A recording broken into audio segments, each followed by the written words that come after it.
বাতৰি পঢ়িছো মঞ্জিত গগৈ। এতিয়া প্ৰধান বাতৰিসমূহ হ'ল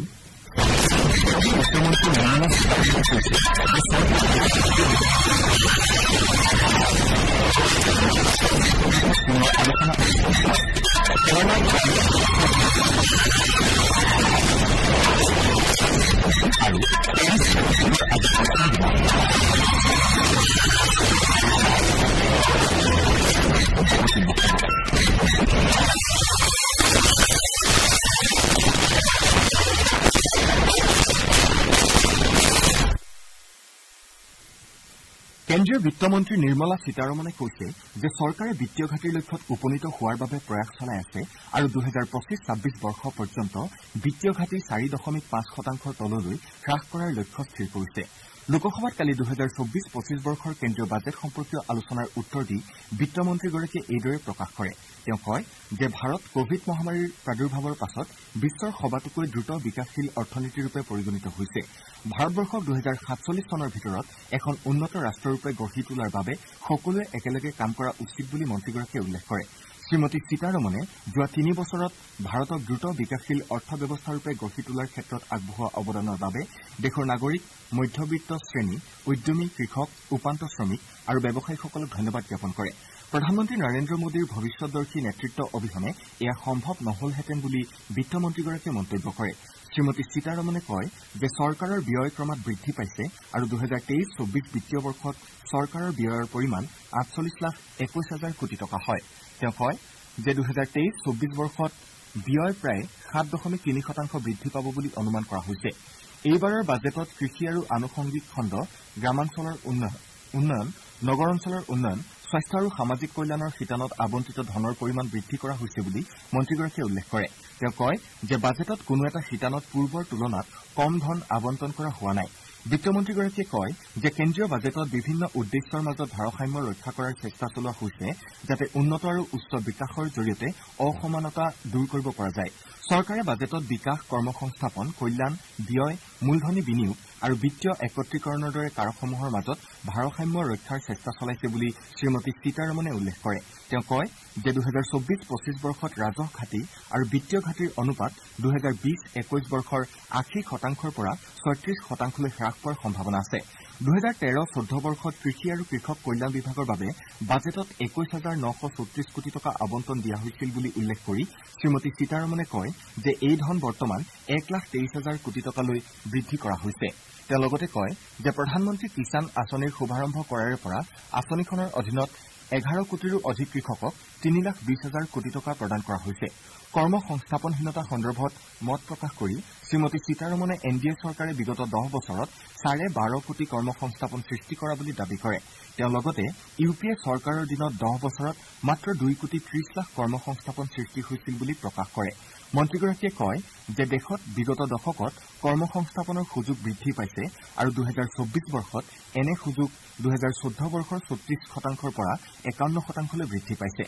চৰকাৰে গ্ৰহণ কৰা দক্ষতা বিকাশৰ বিভিন্ন উদ্যমৰ বাবে কৰ্মসংস্থাপনৰ সুযোগ বৃদ্ধি পোৱা বুলি বিত্তমন্ত্ৰীগৰাকীয়ে মন্তব্য কৰে। তেওঁ কয় যে এইবেলি কেন্দ্ৰীয় বাজেটত দক্ষতা বিকাশৰ বাবে 5খন আঁচনিৰ এটা পেকেজ ঘোষণা কৰা হৈছে।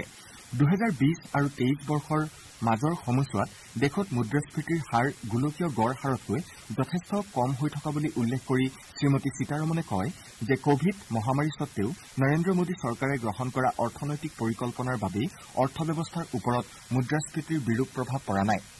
বিত্তমন্ত্ৰীগৰাকীয়ে কয় যে বাজেট ভাষণত কোনো ৰাজ্যৰ নাম উল্লেখ নকৰাৰ অৰ্থ এইটো নহয় যে ৰাজ্যসমূহক ধন আবণ্টন কৰা হোৱা নাই। তেওঁ কয় যে 2024-25 বৰ্ষৰ সাধাৰণ বাজেটত পূৰ্বৰ সকলো সাফল্য অধিক সুদৃঢ় কৰাৰ লক্ষ্য স্থিৰ কৰা হৈছে আৰু প্ৰত্যাহ্বান দূৰ কৰাৰ বাবে ল'বলগীয়া ব্যৱস্থাৰ পৰিকল্পনা যুগুতাই উলিওৱা হৈছে। তেওঁ কয় যে চৰকাৰে সমগ্ৰ ৰাষ্ট্ৰৰ দৃষ্টিভংগীৰে জনসাধাৰণৰ আকাংক্ষা পূৰণৰ প্ৰয়াসত ব্ৰতী হৈ আছে। ৰাজ্যসভাতো কালি বাজেট সন্দৰ্ভত পুনৰ আলোচনা অনুষ্ঠিত হয়। আলোচনাত অংশ লৈ এনচিপিৰ প্ৰফুল্ল পেটেলে কয় যে কেন্দ্ৰীয় চৰকাৰে বিত্তীয় অনুশাসনমূলক দৃষ্টিভংগী গ্ৰহণ কৰাৰ লগতে 2014 চনৰে পৰা দেশৰ বিত্তীয় অৱস্থা বৰ্তাই ৰখাত সফল হৈছে। তেওঁ কয় যে যুৱক-যুৱতীসকলৰ বাবে নিয়োগ সৃষ্টি এইবাৰৰ বাজেটৰ অন্যতম লক্ষ্য হিচাপে পৰিগণিত হৈছে। তদুপৰি চৰকাৰে এইবাৰৰ বাজেটত আন্তঃগাঁথনি খণ্ডত বিশেষ গুৰুত্ব আৰোপ কৰিছে বুলি তেওঁ মন্তব্য কৰে। অনুৰূপ মত প্ৰকাশ কৰি বিজেপি সাংসদ ভুৱনেশ্বৰ কলিতাই কয় যে এইবাৰ বাজেটত দৰিদ্ৰ, কৃষক, মহিলা,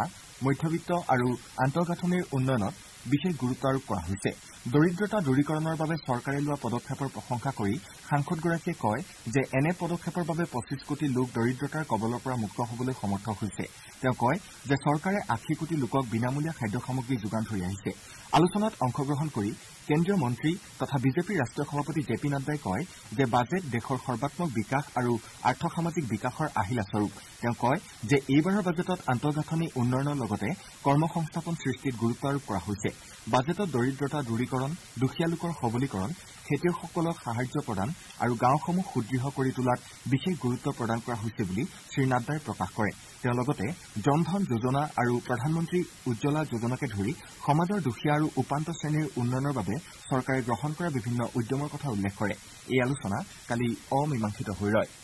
শ্ৰোতাসকলে বাতৰি শুনিছে আকাশবাণীৰ পৰা अब डिजिटल साक्ष्य भी होंगे पारंपरिक साक्ष्य भारतीय साक्ष्य अधिनियम मतलब नया कानून 1 जुलाई से लागू आजाद भारत के अपने कानून तारीख पर तारीख युग का हो गया अंत न्यायिक प्रक्रिया के लिए समय सीमा तय भारतीय नागरिक सुरक्षा संहिता 1 जुलाई से लागू आजाद भारत के अपने कानून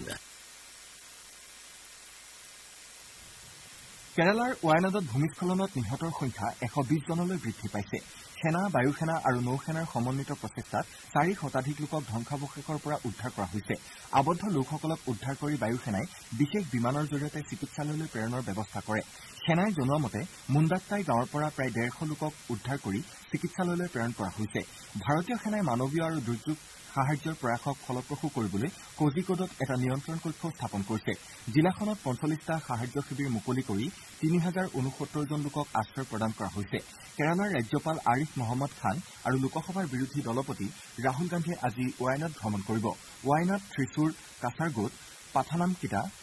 মাল্লাপুৰম কান্নুৰ এৰ্নাকুলাম ইডুক্কি পল্লাকাট আৰু কোজিকোডৰ সকলো শিক্ষানুষ্ঠান বন্ধ ঘোষণা কৰা হৈছে পেৰিছ অলিম্পিকৰ আজি পঞ্চম দিনা ভাৰতীয় বক্সাৰ আৰ্চাৰ শুটাৰ আৰু ছাটলাৰসকলে নিজ নিজ শাখাৰ খেলত অৱতীৰ্ণ হ'ব টকিঅ' অলিম্পিকত ব্ৰঞ্জৰ পদক বিজেতা বক্সাৰ লাভলিনা বৰগোহাঁয়ে নৰৱেৰ সুন্নিভা হফষ্টাডৰ বিৰুদ্ধে হ'বলগীয়া খেলেৰে এইবাৰৰ অলিম্পিকত নিজৰ অভিযান আৰম্ভ কৰিব শ্বুটিঙত ঐশ্বৰী প্ৰতাপ সিং টোমৰে পুৰুষৰ 50 মিটাৰ ৰাইফলৰ 3 পজিচন শিতানৰ যোগ্যতা নিৰূপণ পৰ্যায়ৰ যুঁজত অৱতীৰ্ণ হ'ব একেদৰে মহিলাৰ ট্ৰেক শ্বুটিঙৰ যোগ্যতা নিৰূপণ পৰ্যায়ৰ প্ৰথম দিনা 68 পইণ্টকৈ লাভ কৰা শ্ৰেয়াশ্ৰী সিং আৰু ৰাজেশ্বৰী কুমাৰীয়ে আজি যোগ্যতা নিৰূপণ পৰ্যায়ৰ দ্বিতীয় ৰাউণ্ডত অৱতীৰ্ণ হ'ব আনহাতে অনুজ আগৰৱালে অস্ত্ৰচালনা প্ৰশিক্ষণৰ ব্যক্তিগত শিতানত ভাগ ল'ব বেডমিণ্টনত পুৰুষৰ ছিংগলছত লক্ষ্য সেনে ইণ্ডোনেছিয়াৰ জনাতন ক্ৰিষ্টিৰ সন্মুখীন হোৱাৰ বিপৰীতে এইচ প্ৰণয় ভিয়েটনামৰ ডিউ ফেটলেৰ বিৰুদ্ধে অৱতীৰ্ণ হ'ব আনহাতে মহিলাৰ ছিংগলছত পি ভি সিন্ধুৱে ইষ্টুনিয়াৰ ক্ৰিষ্টিন কিউবাৰ বিৰুদ্ধে অৱতীৰ্ণ হ'ব শ্ৰীজা অকুলাই টেবুল টেনিছৰ এখন খেলত ছিংগাপুৰৰ চিয়ান জেঙৰ সন্মুখীন হ'ব আৰ্চাৰীত তৰুণদীপ ৰায় আৰু দীপিকা কুমাৰীয়ে ক্ৰমে পুৰুষ আৰু মহিলাৰ এলিমিনেশ্যন ৰাউণ্ডত দেশক প্ৰতিনিধিত্ব কৰিব ভাৰতে এইবাৰৰ অলিম্পিকত বৰ্তমানলৈকে 2টা পদক লাভ কৰিছে বাতৰি শেষ কৰাৰ পূৰ্বে প্ৰধান বাতৰি কেইটামান আকৌ এবাৰ পঢ়ি দিছো